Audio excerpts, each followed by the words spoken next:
تویی که هر جا نشستی و داری این ویدیو رو میبینی و این شرایط رو داری، واقعا به خودت افتخار کن، چون من خیلی بهت افتخار میکنم و تو این موضوع تحسینت میکنم، چه واسه یه گذشته مینیونگی قبل از سئول، چه واسه تویی که الان توی اون شرایطی.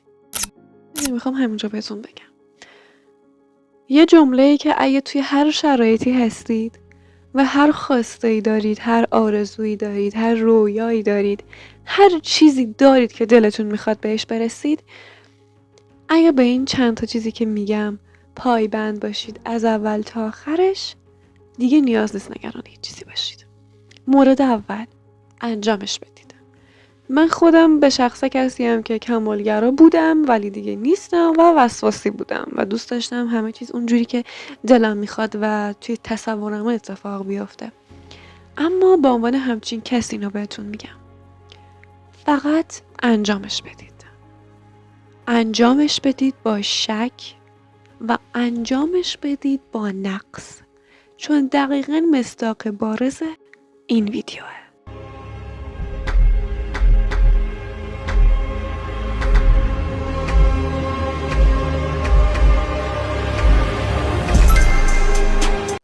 من به شخص خودم آدمیم که تا یه چیزی با علم و منطق به هم نگین قانع نمیشم.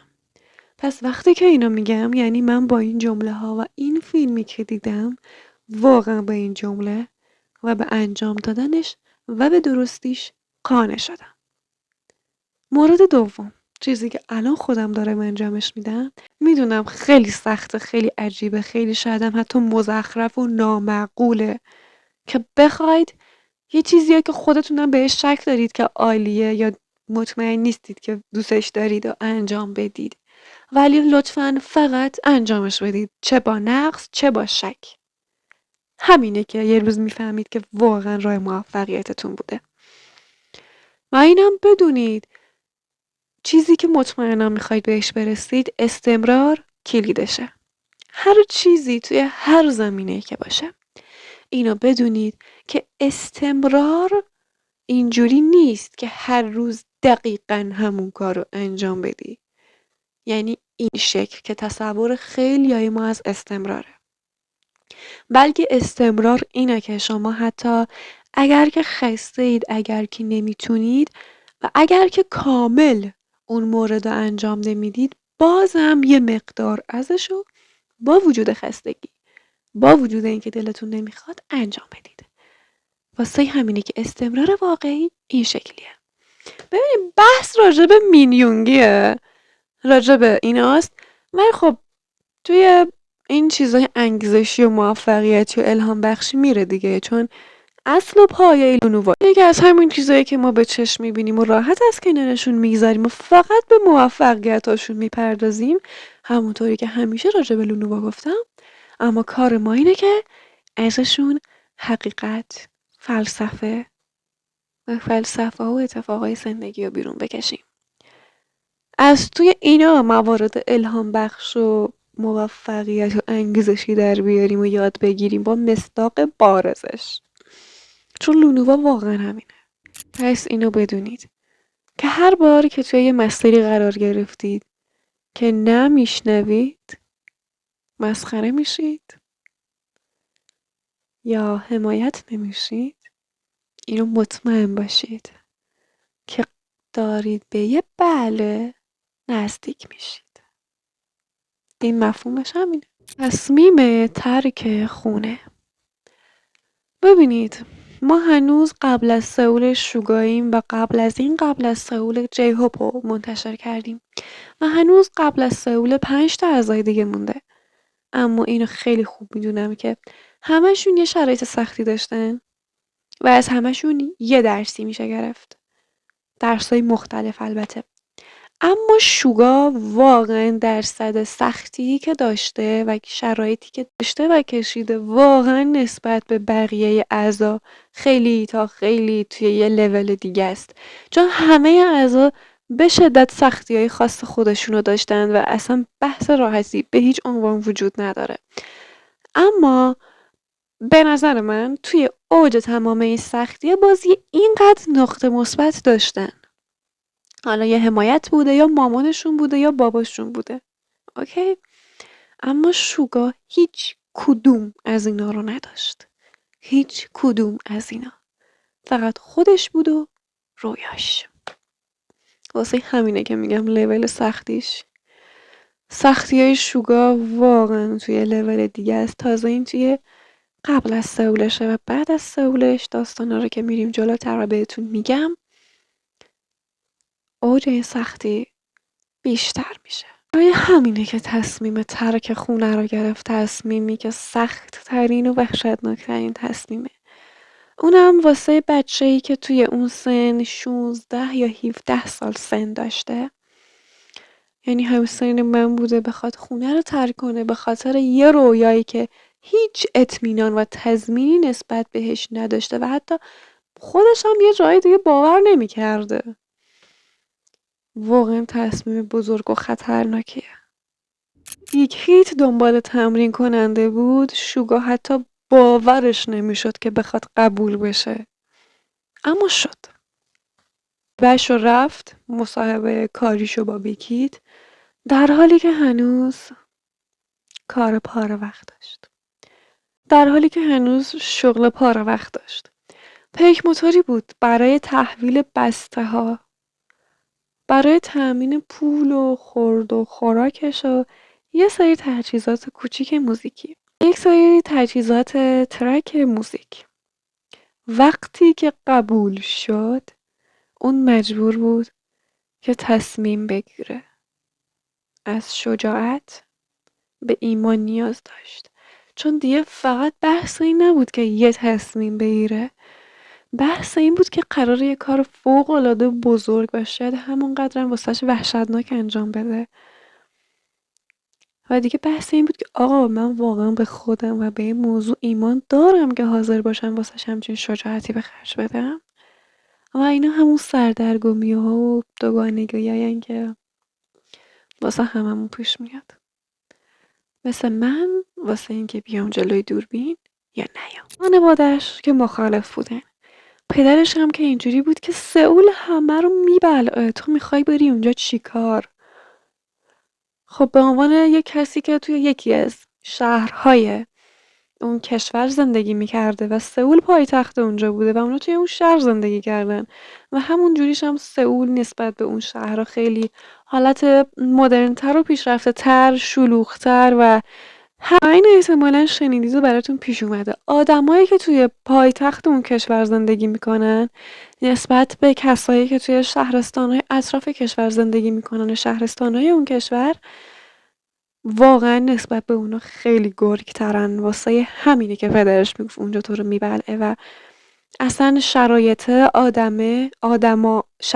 و آدما طوری نیستن که یه بچه 16 17 ساله اونجا رو ترک کنه بره به خاطر اینکه نه حمایت داره نه پول داره به زور داره کار میکنه گشنه میخوابه باید بین اینکه یه چیزی بخره یا پول کرایه اتوبوسش یکی رو انتخاب کنه بره فقط به خاطر یه رویایی که هنوز اسم نداره هنوز ازش مطمئن نیست و فقط خودش و رویاش. این همین جام که بچه ها من دارم براتون میگم شرایط و تصمیم خیلی خیلی خیلی سخت و دردناکیه. واقعا اینو تا حالا من تجربه نکردم. اما به کسایی که هنوز توش سردرگمن اما بازم توی یه همچین مرحله قرار دارن توی یه همچین مسیری قرار دارن باید تبریک و تحسین گفت.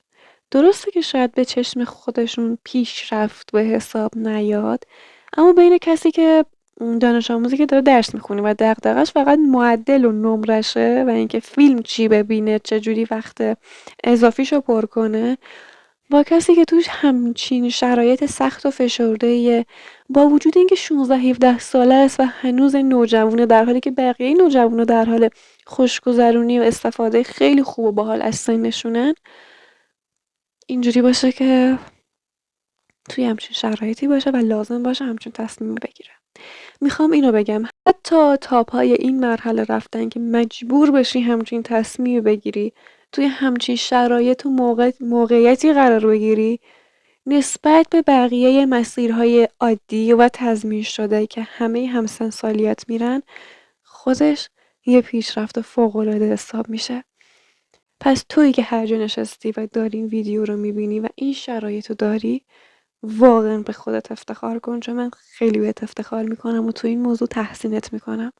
حتی هر چقدرم که واسه خودت پیشرفت به حساب نیاد یا به چشمت نیاد. خودت که الان تو اون شرایطی اونو نمیبینی، ولی منی که الان دارم اینو تعریف میکنم متوجهش میشم. چه واسه گذشته مینیونگی قبل از سئول، چه واسه تویی که الان توی اون شرایطی. پس خودتو دست کم نگیر. همین که تا پای مرز همچین تصمیم و شرایطای اومدی، یعنی تو فوق‌العاده‌ای.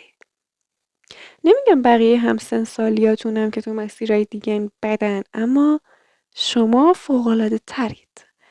چون شرایطی که الان دارید، فکر و ذکرایی که الان دارید، تصمیمایی که الان مجبورید بگیرید، خیلی خیلی خیلی خیلی سر تا پا با همسن سالیاتون که فقط تصورشون اینه که چجوری خوش بگذرونن و یا نگرانیشون اینه که چجوری وقتشون رو بگذرونن یا چجوری بهترین نمره رو بگیرن.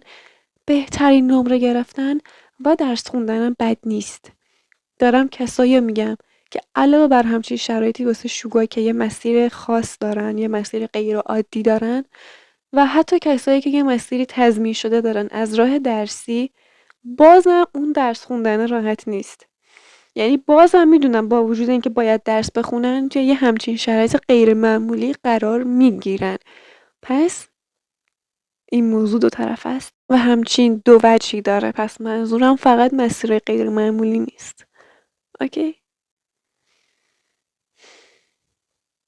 چون حتی واسه نمره گرفتنم تو باید اینجوری باشه که هی فلانی وقتی که تو داشتی فیلم میدیدی و میخوابیدی، من با وجود اینکه بیت داشت به چشمام فشار میومد بیدار موندم و درس خوندم. الان واسه همین نمرم اینه. ولی واقعا کسایی که مسیرشون واسهشون خیلی مشخصه، از راه درس خوندن به اون چیزی که میخوان میرسن و واقعا عاشق درس خوندنن، تحسینشون میکنم و از اونام خوشم میاد. چون همه چی واسهشون معلومه. اما واسه همچین مسیره هیچی معلوم نیست. نگران این موضوع نباشید. هرچی شرایط سخت‌تر، هرچی بیشتر تو منجلاب فرو بری، تحت فشار باشی، موفقیتی داره. توی سنینی که تازه توی 18-20 سالگی بقیه به خودشون میان و اینجوریان که حالا من واقعا چیزی که خودم میخوام چیه؟ اما تو از 16-17 سالگی موردو پیدا کردی و تا اون موقع مسلما توش قدم برداشتی و یه موفقیت اینقدری هم که شده به دست آوردی. یعنی میفهمی که کی و کجایی و قراره چی کار کنی و میخوای چی کار کنی و تا 20 سالگی هم نصف راه رفتی و تازه نیاز نیست که اولش باشی مثل بقیه اینجوری که تا الان این رشته و درس و اینا رو که اونا چپوندن بهم، حالا واقعا خودم چی دلم میخواد. بحث خیلی داره سیاسی میشه، انگار با خودم دارم درگیر میشم. یونگی رفت بدون حمایت، بدون پول و فقط با یه رویا که خودش اونو میدید. بای.